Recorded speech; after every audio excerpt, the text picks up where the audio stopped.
में एडिटेरिया का new book सामान्य अध्ययन का आ गया है 7500 प्लस एमसीक्यू के साथ। इसमें काफ़ी अच्छे प्रश्नों का संग्रह है। आज से एक एक सेट लेकर आएंगे, सारे प्रश्नों को डिटेल सॉल्यूशन करेंगे। 150 प्रैक्टिस सेट है, एक एक सेट लेकर आएंगे। किसी किसी दिन 2-3 भी सेट आएगा।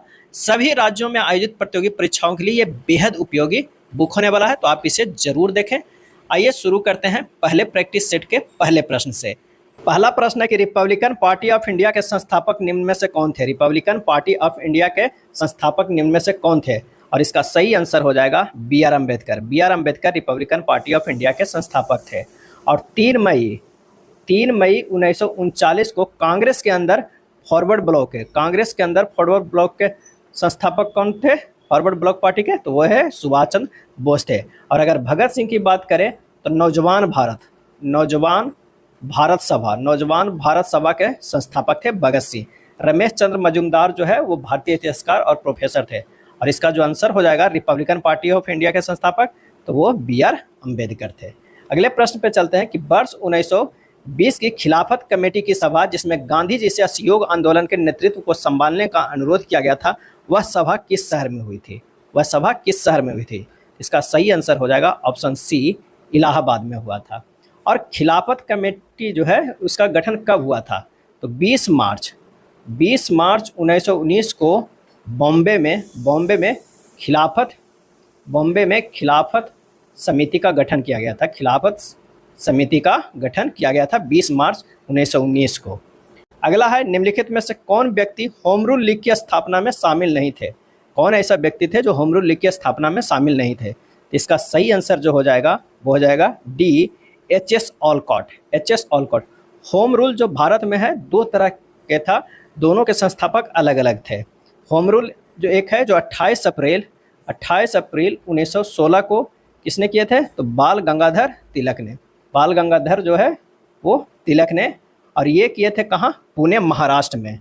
और एनी बेसेंट 1 अगस्त 1916 को ही एनी बेसेंट ने किया था, कहाँ, मद्रास में किया था। कहीं कहीं पे जो लिखा हुआ रहता है कि सितंबर 1916 में स्थापना किए थे एनी बेसेंट ने होम रूल लीग के।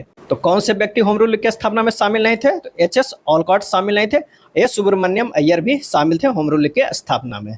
अगला है नोआखली घटना के समय महात्मा गांधी के निजी सचिव कौन थे? नोआखली घटना के समय महात्मा गांधी के निजी सचिव कौन थे? इसका सही जो आंसर हो जाएगा कौन सा हो जाएगा, ऑप्शन हो जाएगा सी, प्यारेलाल थे।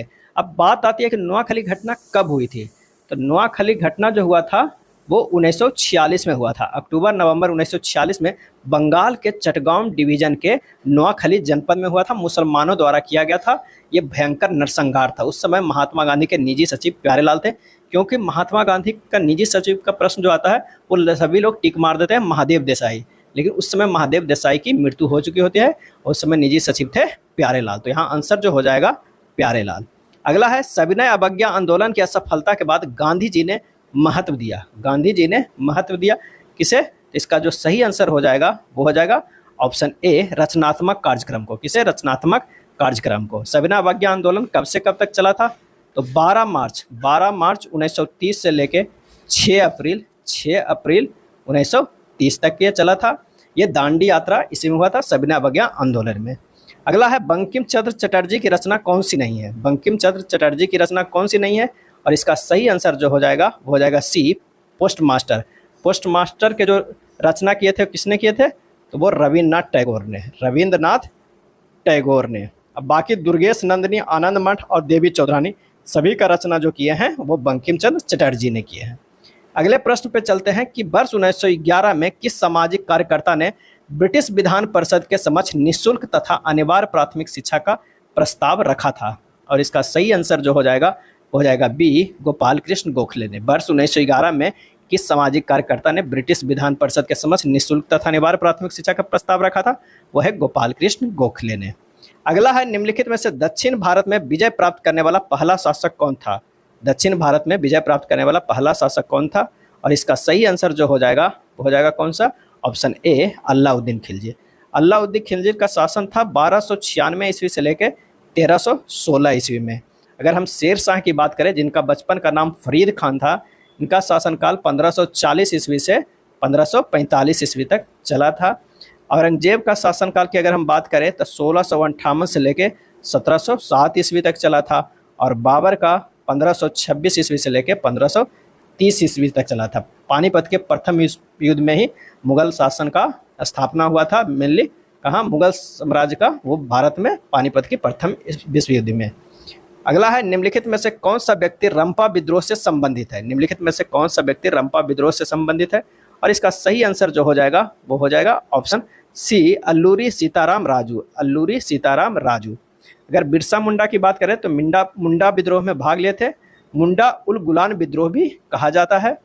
और कुंवर सिंह और मंगल पांडे कुशल कुंवर सिंह हैं, लेकिन अगर वीर कुंवर सिंह की बात करें तो वीर कुंवर सिंह और मंगल पांडे दोनों 1857 के युद्ध में जो थे वो विद्रोही थे। अगला है, पागल पंथ की स्थापना किसने की थी। पागल पंथ की स्थापना किसने की थी, और इसका सही आंसर जो हो जाएगा वो कौन सा हो जाएगा, तो ऑप्शन हो जाएगा बी, करम शाह ने। पागल पंथ की स्थापना किसने की थी, करम शाह ने। स्वामी सहजानंद, सहजानंद के मूल नाम क्या था, तो सहजानंद के मूल नाम था जो नवरंग राय। क्या था, नवरंग राय। किसान आंदोलन के जनक थे स्वामी सहजानंद। पानीपत के युद्ध में बाबर के जीतने का मुख्य कारण क्या था। पानीपत के युद्ध में बाबर के जीतने का मुख्य कारण क्या था, और इसका सही आंसर जो हो जाएगा वो हो जाएगा ऑप्शन सी, तुलुगमा पद्धति, तुलुगमा पद्धति।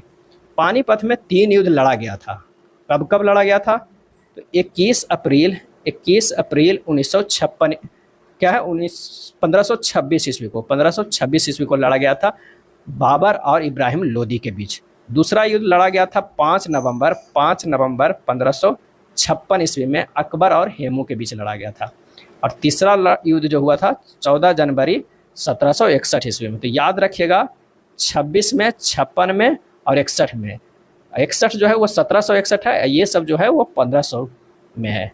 तो 1526, 1556 और 1761 में लड़ा गया था। नेक्स्ट है, मध्यकाल में जौनपुर से स्वतंत्र सरकी राजवंश की स्थापना किसने की।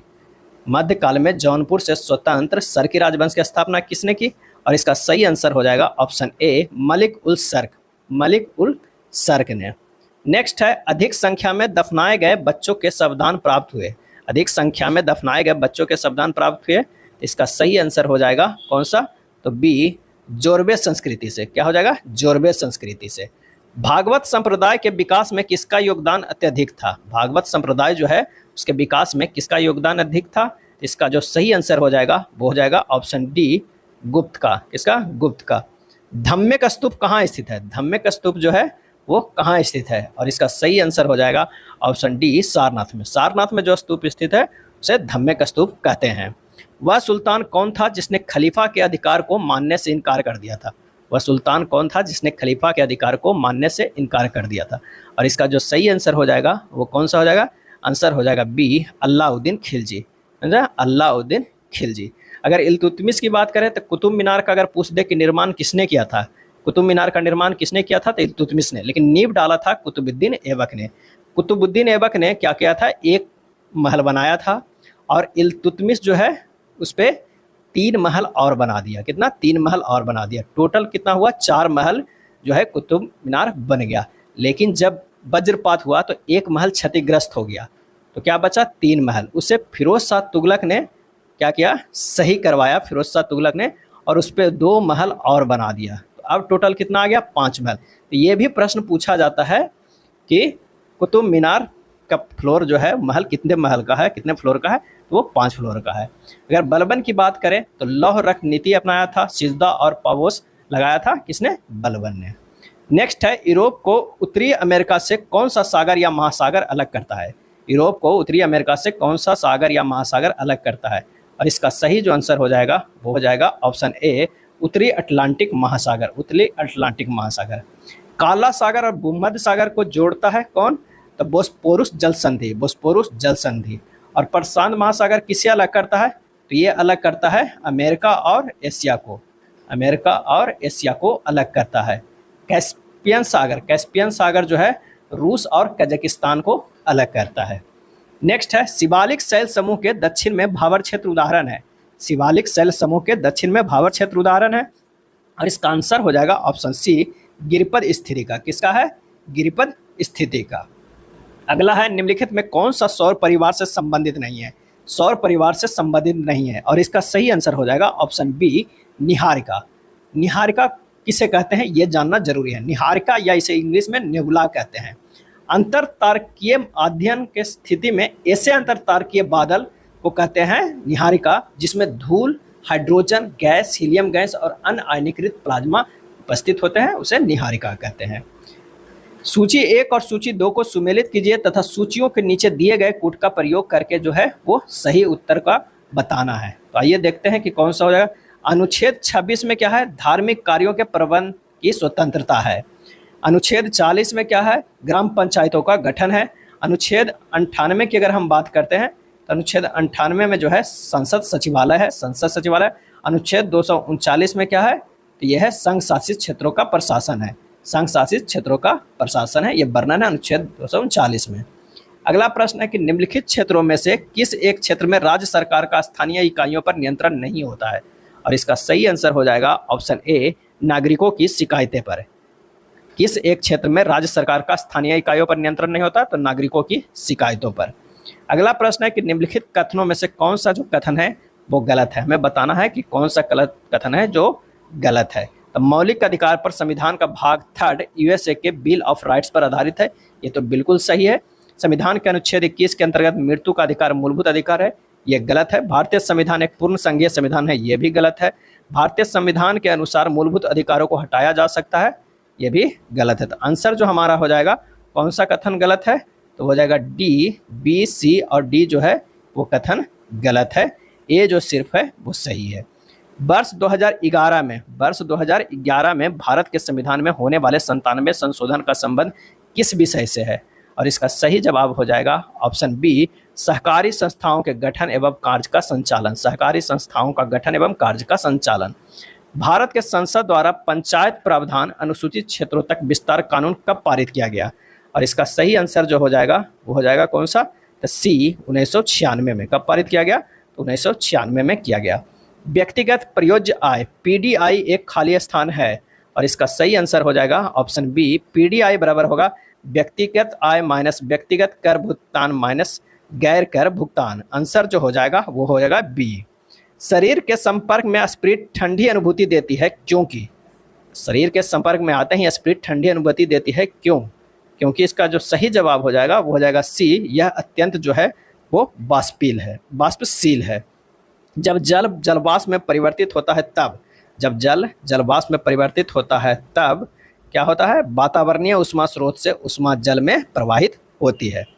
हरे पौधे सूर्य के प्रकाश की ऊर्जा का खाली स्थान प्रतिशत ग्रहण करते हैं और उससे खाद्य ऊर्जा में परिवर्तित करते हैं। तो कितने परसेंट, तो ये हो जाता है 1%। आंसर जो हमारा हो जाएगा बी 1% है। अब ये ग्रहण करता है प्रकाश संश्लेषण के द्वारा। आप कहते किसे हैं प्रकाश संश्लेषण, वह प्रक्रिया जिसके द्वारा हरे पौधे और कुछ अन्य जीव रूपांतरित होते हैं किसमें, प्रकाश ऊर्जा को रासायनिक ऊर्जा में बदलते हैं, रूपांतरित करते हैं, यानी बदलते हैं प्रकाश ऊर्जा को रासायनिक ऊर्जा में। और कितने प्रतिशत है, तो वो है 1%। अगला प्रश्न है सूची 1 और सूची 2 को सुमेलित कीजिए तथा नीचे दिए गए कूट की सहायता से सही उत्तर का चयन कीजिए। एक तरफ धातु है, एक तरफ जो है वो संबंधित जो है रोग है, कि कौन से धातु की कमी से कौन सा रोग होता है। तो आइए देखते हैं। आर्सेनिक जो है वो है फेफड़े के कैंसर के लिए जिम्मेदार। कैडमियम की अगर बात करें तो हड्डियों में कमजोरी। पॉलीविनाइल क्लोराइड की बात करें स्वसन संबंधी समस्या। और बेरियम जो है वो मस्तिष्क का सूजन। आंसर जो हो जाएगा कौन सा हो जाएगा, तो वो हो जाएगा ऑप्शन डी। 29 का कितना हो जाएगा, डी हो जाएगा। सांद्र सल्फ्यूरिक अम्ल की उपस्थिति में एसिटिक अम्ल तथा एथिल अल्कोहल के मध्य होने वाली अभिक्रिया क्या कहलाती है, तो अभिक्रिया कैसे होता है पहले ये देख लेते हैं। CH3COOH ये है एसिटिक अम्ल, और ये अभिक्रिया करता है CH3CH2OH एथिल अल्कोहल से किसमें, सांद्र सल्फ्यूरिक अम्ल में H2SO4 में। ये बनता है जो क्या बनता है, CH3COO C2H5 प्लस H2O बनता है। CH3COO C2H5 क्या है, वो है एथिल एसीटेट है। क्या है, एथिल एसीटेट है, यानी ये हो रहा है क्या, एस्टिकरण हो रहा है। तो आंसर जो हमारा हो जाएगा वो हो जाएगा डी।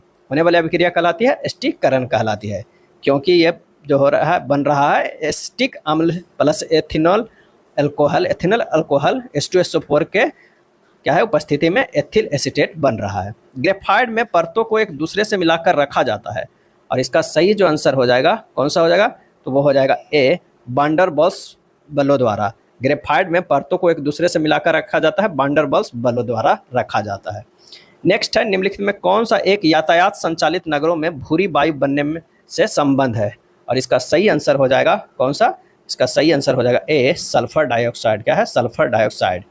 नेक्स्ट है, किस प्रकार के उत्तक से मनुष्यों में ग्रंथि का निर्माण होता है, मनुष्यों में ग्रंथि का निर्माण होता है, और इसका सही आंसर हो जाएगा ऑप्शन सी, उपकला उत्तक से।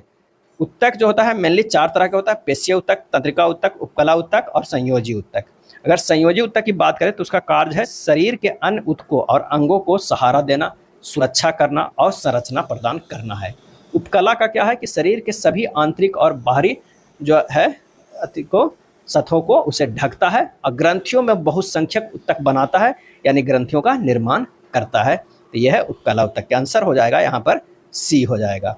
नेक्स्ट है, मनुष्य की लार में उपस्थित एक घातक लाइसोजाइम किस रूप में कार्य करता है, मनुष्य की लार में उपस्थित एक घातक लाइसोजाइम किस रूप में कार्य करता है, और इसका जो सही आंसर हो जाएगा वो हो जाएगा ए, प्रतिजीवाणु कारक के रूप में। अब लार में कौन कौन से एंजाइम पाया जाता है, एक तो है एमाइलेज पाया जाता है, टॉयलिन रहता है, और एक लाइसोजाइम होता है। क्या है, लाइसोजाइम होता है।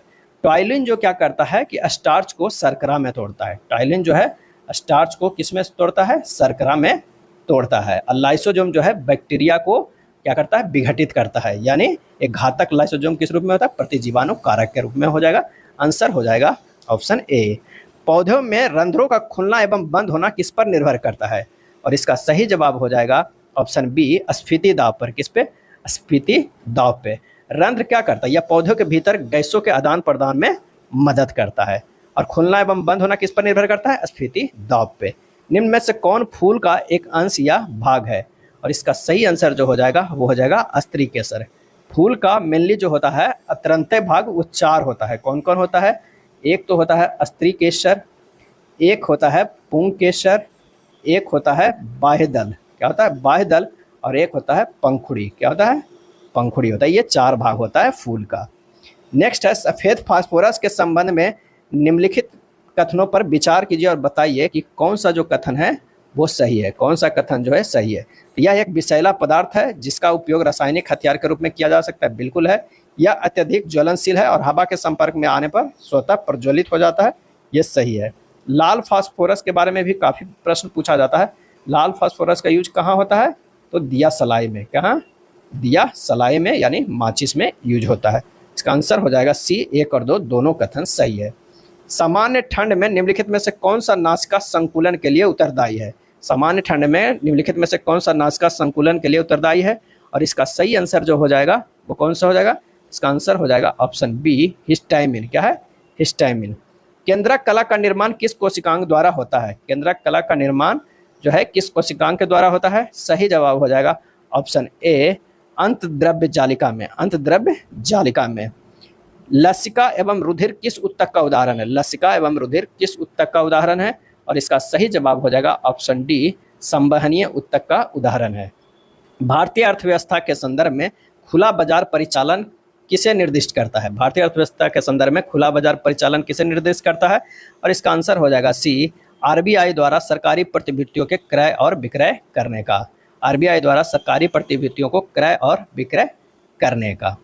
पूंजी खाता परिवर्तनीयता की सिफारिश निम्न में से किस समिति ने की थी, पूंजी खाता परिवर्तनीयता की सिफारिश निम्न में से किस समिति ने की थी, और इसका सही आंसर हो जाएगा ऑप्शन ए, तारापोर समिति, तारापोर समिति। भूगोल को मानव पारिस्थितिकी के रूप में परिभाषित करने वाला विद्वान कौन है, भूगोल को मानव पारिस्थितिकी के रूप में परिभाषित करने वाला विद्वान कौन है, सही आंसर हो जाएगा option C, H.H. Barrows, H.H. Barrows. भारत के निम्नलिखित क्षेत्रों में कौन सा पारिस्थितिकी उष्ण स्थल माना जाता है, भारत के निम्नलिखित क्षेत्रों में से कौन सा पारिस्थितिकी उष्ण स्थल माना जाता है, और इसका सही जवाब हो जाएगा ऑप्शन सी, पश्चिमी घाट को माना जाता है। नेक्स्ट है, विश्व संगीत दिवस कब मनाया जाता है, विश्व संगीत दिवस कब मनाया जाता है, इसका सही आंसर हो जाएगा ऑप्शन बी, 21 जून को मनाया जाता है विश्व संगीत दिवस। अगर बात किया जाए 19 मई को क्या मनाया जाता है, तो विश्व परिवार दिवस, विश्व परिवार चिकित्सा दिवस, विश्व परिवार चिकित्सा दिवस मनाया जाता है, चिकित्सा दिवस मनाया जाता है 19 मई को। और अगर कहा जाए 23 जुलाई को मनाया जाता है तो राष्ट्रीय प्रसारण दिवस, राष्ट्रीय प्रसारण दिवस मनाया जाता है 23 जुलाई को। और 18 सितंबर को मनाया जाता है विश्व बाल दिवस, विश्व जो है वो बांस दिवस मनाया जाता है, बांस दिवस मनाया जाता है 18 सितंबर को। भारत का पहला राष्ट्रीय समुद्रिक पार्क कहाँ स्थित है? भारत का पहला राष्ट्रीय समुद्रिक पार्क कहाँ स्थित है? और इसका सही जो आंसर हो जाएगा वो हो जाएगा ए, कच्छ में स्थित है समुद्रिक पार्क। चिल्का झील क्या है? खारे पानी का सबसे बड़ा झील है चिल्का झील, और ये कहाँ है? तो ये उड़ीसा में है। सुंदरवन कहाँ है? तो पश्चिम बंगाल में। क्या है? पश्चिम बंगाल में है। निकोबार द्वीप समूह, अंडमान द्वीप का क्या नाम है? अंडमान द्वीप का शहीद दिवस क्या है? शहीद द्वीप नाम है। और निकोबार को कौन सा द्वीप कहा जाता है? निकोबार को स्वराज द्वीप कहा जाता है। कौन सा द्वीप कहा जाता है? स्वराज द्वीप कहा जाता है। नेक्स्ट है, निम्नलिखित में से किसने कहा था स्वाद का वास्तविक स्थान जीभ नहीं बल्कि मन है? स्वाद का वास्तविक स्थान जीभ नहीं बल्कि मन है। और इसका सही आंसर हो जाएगा ऑप्शन सी, महात्मा गांधी ने। द सोशलिस्ट नामक समाचार पत्र का प्रकाशन सर्वप्रथम किसने किया था? द सोशलिस्ट नामक समाचार पत्र का प्रकाशन सर्वप्रथम किसने किया था? और इसका सही जवाब हो जाएगा ऑप्शन बी, श्रीपाद अमृत डांगे ने, श्रीपाद अमृत डांगे ने।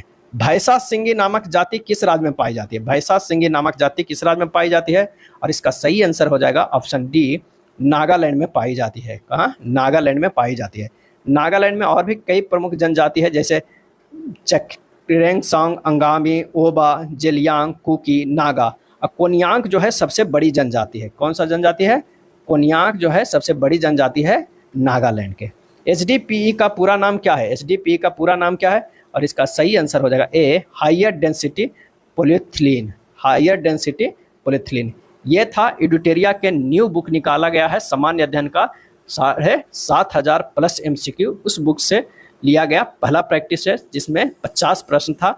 डेली एक एक प्रैक्टिस सेट लेकर आएंगे। तो हमारे चैनल पे बने रहें, और अगर नए हैं तो चैनल को सब्सक्राइब करें। धन्यवाद।